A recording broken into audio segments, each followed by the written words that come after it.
Tidak lama lagi kita akan memasuki gerbang bulan suci Ramadan tahun 1445 Hijriah.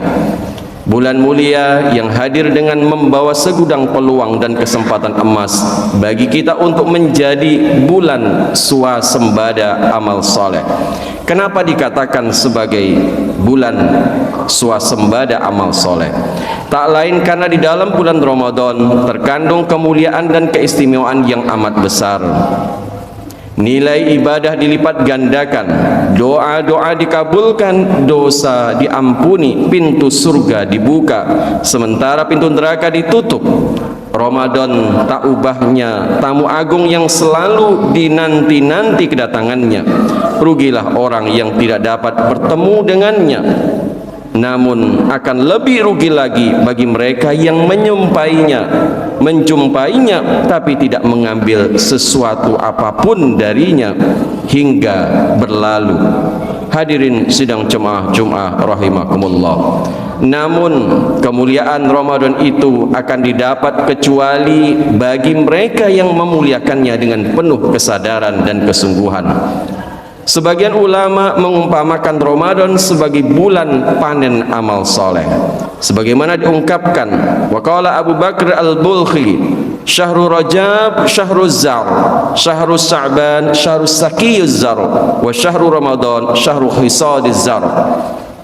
Bulan Rajab saatnya menanam, bulan Sya'ban saatnya menyiram tanaman, dan bulan Ramadan saatnya menuai atau memanen tanaman.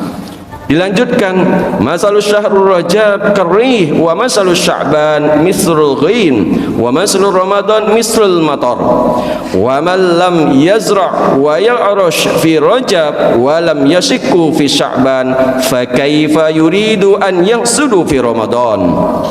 Bulan Rajab seperti angin, bulan Sya'ban bagikan mendung, dan bulan Ramadan bagikan hujan. Siapa yang tidak menanam di bulan Rajab lalu tidak menyiram tanamannya di bulan Sya'ban, maka jangan berharap ia bisa memanen hasil di bulan Ramadan.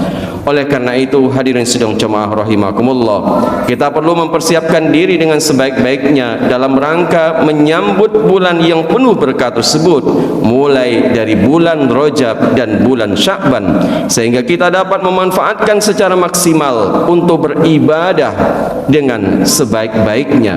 Dengan demikian, apa yang menjadi tujuan akhir dari puasa Ramadan ini, yakni derajat ketakwaan, dapat kita raih. Untuk itulah sebagian ulama, di antaranya adalah Mu'alla bin Al-Fadl rahimahullah, memberikan kesaksian sebagaimana dikutip oleh Imam Rajab Al-Hambali di dalam kitabnya Lataiful Ma'arif. Kanu yad'una Allah sittatu ashhur ayyuballighuhum Ramadan summa yad'unahu sittatu ashhur ayyataqallabu minhum.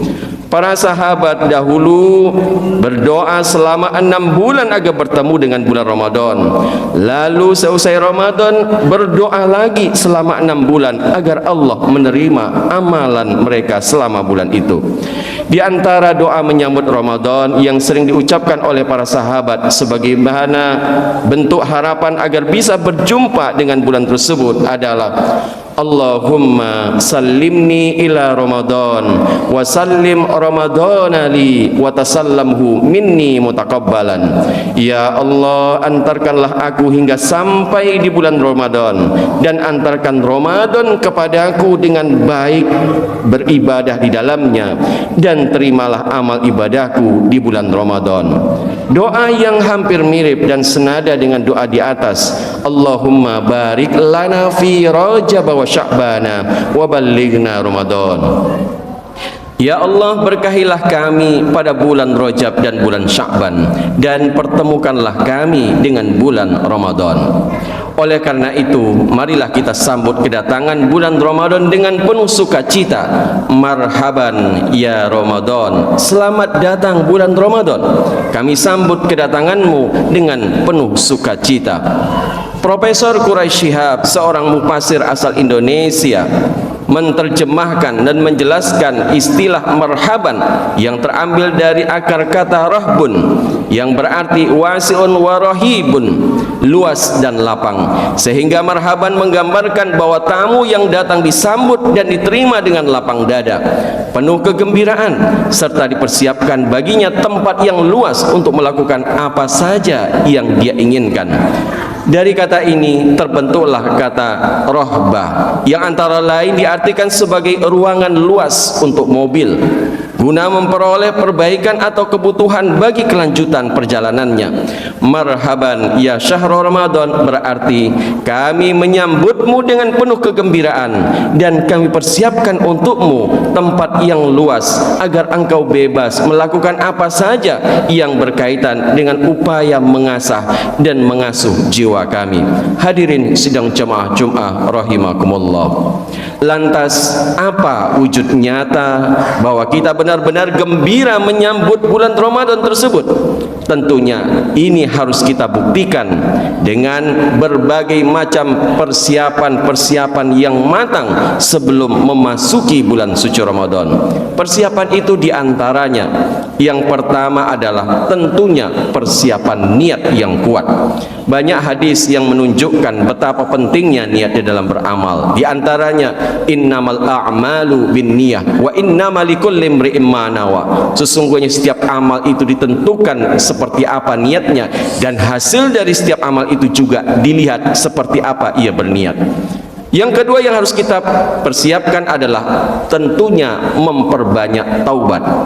Semangat jiwa dan raga untuk beribadah dimulai dari bersihnya hati. Seorang tabi'in Fudail bin Iyad rahimahullah memberikan nasihat, idza kunta la tastati' qiyamul lail wa siyamun nahar fa'lam annaka mahbusun qad qayyadaka dzunubaka. Jika engkau tidak bisa bangkit melaksanakan qiyamul lail dan puasa di siang hari, ketahuilah engkau sedang terpenjara, terkekang oleh dosa-dosamu. Inilah pentingnya sebelum Ramadan tiba kita harus banyak-banyak bertaubat kepada Allah Subhanahu wa taala. Persiapan yang selanjutnya adalah tentunya mempelajari ilmu agama, khususnya terkait dengan ibadah-ibadah di bulan Ramadan. Semua sepakat bahwa semua amalan itu harus dilandasi dengan pemahaman ilmu yang benar. Maka di sisa waktu yang tinggal beberapa hari sebelum Ramadan ini, sempatkanlah untuk mempelajari ilmu-ilmu terkait ibadah di bulan Ramadan. Jangan sampai justru ketika Ramadan tiba kita baru repot-repot mencari apa dasar dari ibadah yang kita lakukan. Ujung-ujungnya kita hanya seperti angin lalu belaka dan air mengalir yang tanpa bekas. Selanjutnya persiapan yang tidak kalah pentingnya adalah perkuatlah dengan banyak doa. Bulan Ramadan selain merupakan bulan karunia dan kenikmatan beribadah, juga merupakan bulan tantangan. Tantangan menahan nafsu untuk berbuat jahat, tantangan untuk menggapai kemuliaan malam Lailatul Qadar, dan tantangan-tantangan lainnya. Keterbatasan manusia mengharuskannya untuk selalu berdoa agar optimis melalui bulan Ramadan. Maka dengan doa inilah yang akan membuat kita senantiasa dikuatkan dalam beribadah mulai dari awal Ramadan bahkan hingga akhir Ramadan tiba. Persiapan selanjutnya adalah tentunya kita harus memperkuat tekad dan rencana yang matang untuk mengisi Ramadan. Ramadan itu harus kita jadikan bulan yang sibuk untuk beramal soleh. Maka disitulah pentingnya kita menjadikan bulan Ramadan itu sebagai swasembada amal soleh. Artinya kita sudah menjadi cukup dengan amal soleh kita, bahkan kita sudah bisa mengajarkannya kepada orang lain. Sebagaimana swasembada pangan, swasembada beras yang terjadi di negara kita, seharusnya kita sudah cukup dengan apa itu semua, bahkan kita bisa berbagi dengan yang lain. Begitu juga dengan amal soleh di bulan Ramadan. Yang tidak kalah pentingnya adalah persiapan ruh dan jasad. Ibadah Ramadan tidak lepas dari yang namanya kekuatan fisik. Puasa itu hampir sama dengan sholat, merupakan ibadah ruh sekaligus fisik, di mana fisik sangat ditentukan. Tidak mungkin kita bisa sempurna dalam berpuasa kalau fisik kita tidak fit. sehat dan senantiasa menjaganya dengan baik. Bahkan Rasulullah SAW dalam rangka menjaga stamina fisik dalam berpuasa, beliau sudah memulai berpuasa yang banyak di bulan Sya'ban. Itu sekaligus sebagai persiapan nyata dari Rasulullah untuk menjadikan Ramadan sebagai bulan yang optimal di dalam berpuasa. Hadirin sidang jemaah rahimakumullah, dan yang terakhir dan tidak kalah pentingnya adalah persiapan materi. Persiapan materi tidak sekedar dalam rangka mencukupi dan menyempurnakan menu-menu berbuka dan sahur, tetapi yang tidak kalah penting, persiapan materi harus kita siapkan untuk banyak-banyak berinfak dan bersedekah, karena salah satu amal yang sangat mulia di bulan Ramadan adalah memperbanyak sedekah kepada orang-orang yang membutuhkan.